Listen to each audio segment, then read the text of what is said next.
They call me sassy when I'm strolling down the street. They call me classy when I'm serving just the best. I can be deadly when I find somebody lovely. And now I'm ready like a kitty in a dress. Don't call me mean, I just want someone to love me.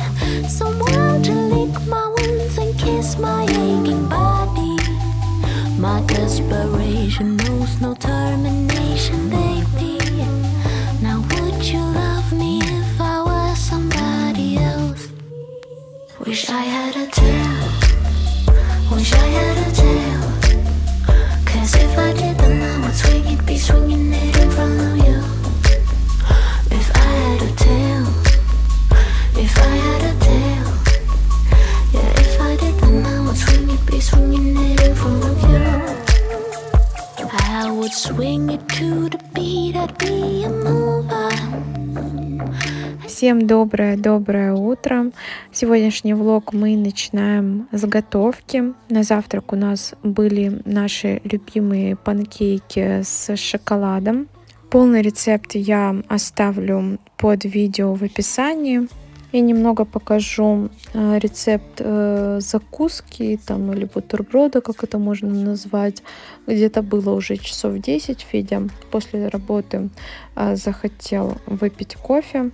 Итак, в быстром режиме решила приготовить лаваш с начинкой. В первую очередь обжариваем грудку, а пока она готовится, разрезаем пополам мелкие помидоры. Они у нас свои, с огорода, очень вкусные.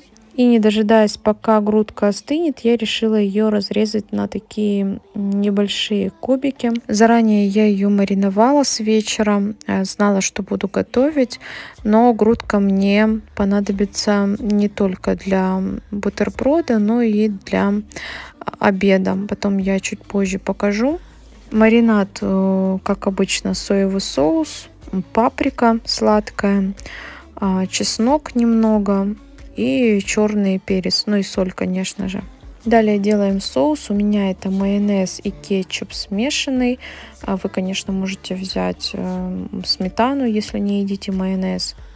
И лаваш. Разрезаем его так, как показано на видео, то есть до середины. И промазываем соусом. И начинаем раскладывать начинку. У меня это помидоры, грудка, зелень и сыр. Вы, конечно, можете взять абсолютно любую начинку на ваш вкус. После чего мы закручиваем его и отправляем на сухую сковородку. Буквально по несколько минут обжарить с двух сторон. И готово.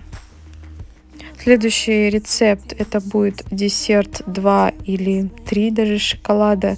Сколько добавите, так можно и назвать его. Вообще он называется 3 шоколада. Нужно туда добавить и белый, молочный, и черный, и темный шоколад. Но я добавила 2 шоколада, потому что темный мы не очень любим.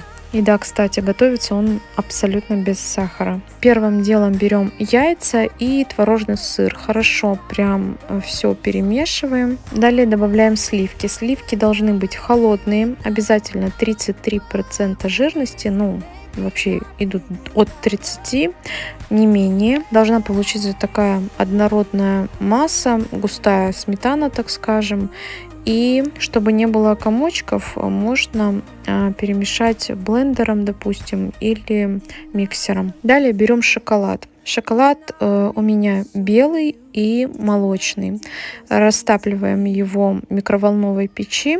Рассказываю, как правильно растопить шоколад. Берете шоколад холодный с холодильника, отправляете в микроволновку.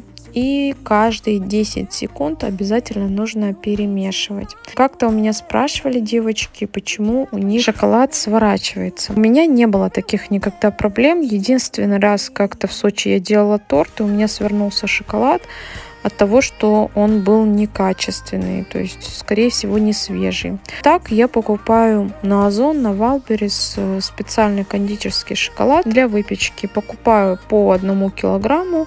И никогда с ними не было таких проблем. Делим массу на две части, но если у вас еще третий шоколад, то есть темный, то делим массу на 3 части и в каждую добавляем шоколад и перемешиваем. Далее берем форму, у меня форма 16 сантиметров диаметром, можете взять чуть побольше, и выкладываем массу по очереди. То есть, допустим, сначала берете темный, далее белый, и так до конца, пока не закончится вся масса. Далее берем ложку и начинаем выравнивать. Далее отправляем в духовку. Градусы 110, режим вверх-вниз, и по времени у меня ушло примерно около 2 часов. Если не хотите заморачиваться с духовкой, можете вместо яйца добавить желатин с водой разведенный, и тогда не придется выпекать, просто отправляйте в холодильник, и десерт будет готов. Очень вкусно получается. После духовки обязательно даете остыть, не только при комнатной температуре, но и в холодильнике. Далее можно подавать. Получается очень вкусное, такое шоколадное мороженое. Попробуйте приготовить, и я уверена, что многим понравится. Далее хочу вам показать 2 типично похожих в начинке обеда, ну или ужина, неважно. Я готовила один на обед, второй на ужин. Берем грудку, разрезаем ее, желательно тоненько, и начинаем отбивать. Отбить нужно хорошенько, чтобы они получились прям совсем тонкие. Так будет легче закрутить их в рулетик. Берем, маринуем ее в специях. У меня это паприка, черный перец, соль. Можно соевый соус, но для этого блюда соевый соус я не использовала. Далее откладываем грудку и делаем начинку. Для нее берем грибы, у меня шампиньоны, обжариваем их на сковородке, а тем временем берем лук и режем полукольцами. Не нужно делать мелко прям, чем крупнее, тем лучше. Во время обжарки грибов появляется жидкость, много жидкости, особенно когда добавишь еще к ним лук. Нужно обжарить все прям до готовности, до тех пор, пока не испарится вся жидкость. Далее для начинки нам потребуется еще сыр. Натираем на крупной терке и начинаем собирать начинку. То есть берем сыр, 2 зубчика чеснока, грибы обжаренные, и все смешиваем либо с майонезом, либо со сметаной. Как вы любите, я добавила майонез. У меня майонез провансаль, он такой довольно-таки густой. И берем противень. Обязательно нужно будет смазать его растительным или сливочным маслом. Выкладываем грудку и на нее начинку. Берите 1-2 столовые ложки. Не нужно прям чересчур ее набивать, потому что вся начинка будет потом снаружи. Закручиваем и выкладываем в противень. Далее та начинка, которая у вас останется, в нее вы вбиваете 1 яйцо и выкладываете ее сверху над куриными рулетиками. И посыпаем еще раз сыром. Все это отправляем в духовку. Градусы 180-190 на минут 30 максимум. Режим вверх-вниз с конвекцией. Все, блюдо готово. Подавать желательно горячим. Гарнир можете брать абсолютно любой. У меня было пюре картофельное. Грудка получается очень сочной. Вот попробуйте приготовить именно так. Главное правило — не передержать ее, и она получится вот именно такой сочной. Второе блюдо, мне кажется, еще проще и вкуснее, наверное, потому что там есть тесто слоеное. Вот. Первым делом берем лук, режем его кольцами, обжариваем также с шампиньонами. Грудку также обжариваем и режем кубиками. Все это дело перемешиваем со сметаной либо с майонезом. Берем противень, у меня круглый, такой небольшой, выкладываем тесто.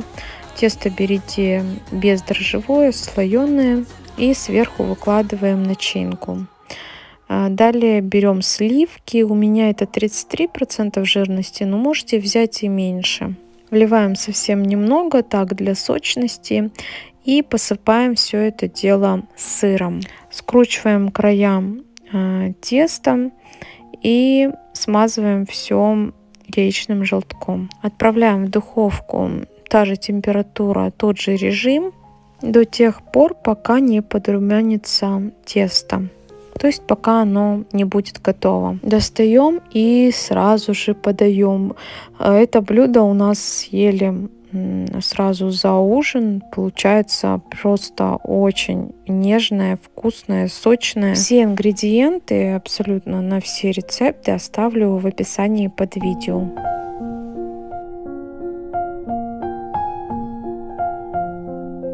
И хочу с вами поделиться своей долгожданной покупкой. Вы все знаете, что я очень люблю разнообразные сумочки.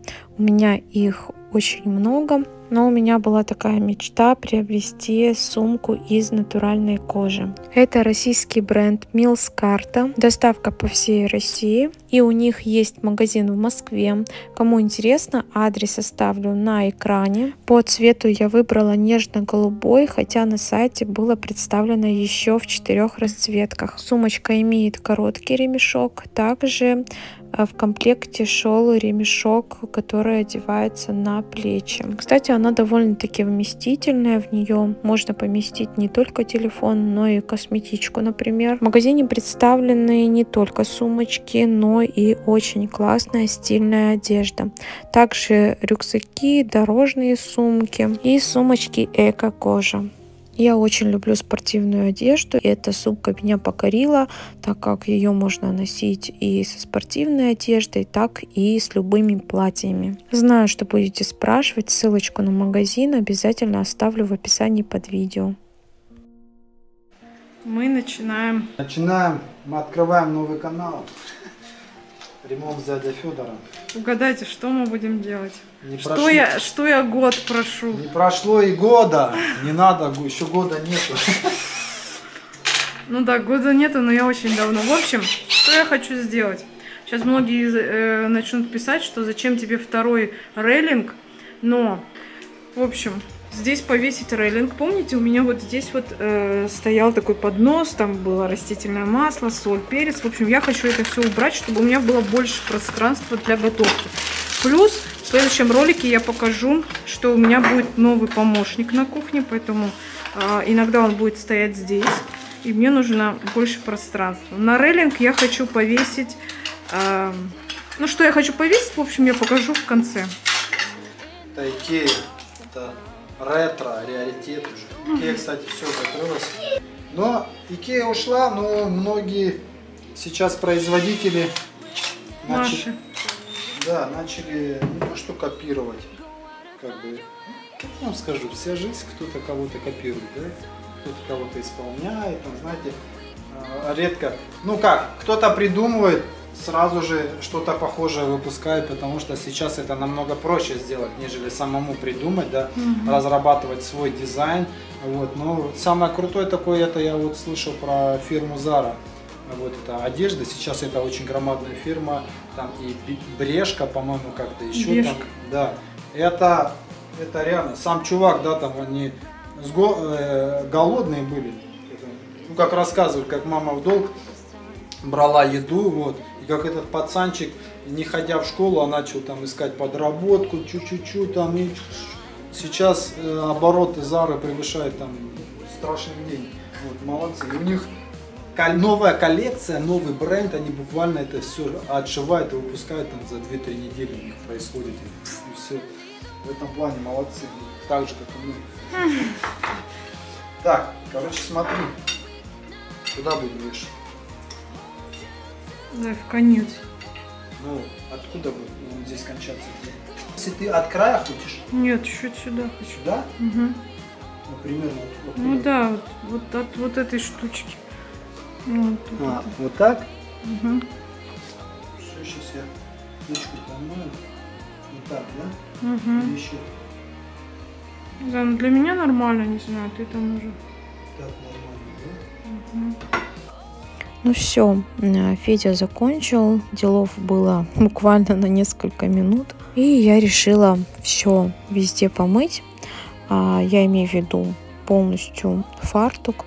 Фартук я не мыла уже, наверное, около 3 недель, поэтому на ней видны уже такие желтые пятна от готовки, и буду использовать парогенератор. Про него не буду в этот раз рассказывать. Если кому интересно, обязательно отдельно сниму видео. Скажу одно, мне не пришлось ничего оттирать, драить. Я просто взяла, включила его, и с помощью пара он все растворил абсолютно полностью до конца. Далее беру тряпку и вытираю насухо. Можно взять еще жидкость для стекол, чтобы прям все блестело.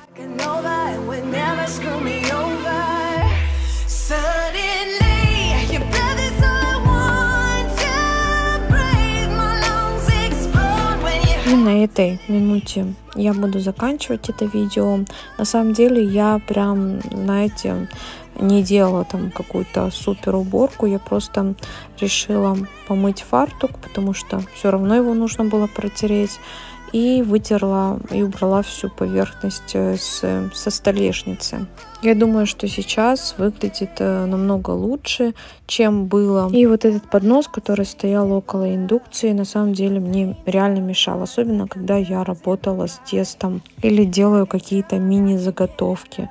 То есть мне нужно, так скажем, много места на столешнице. Поэтому я убрала все, оставила только тостер и чайник. И вот что в итоге получилось. Я еще повесила такую же салфетку, как и новая скатерть. Кстати, это любимый Василек. На сайте представлены разные расцветки. Вы у меня видите не раз. Я часто их меняю. И сразу меняется вид в гостиной, на кухне.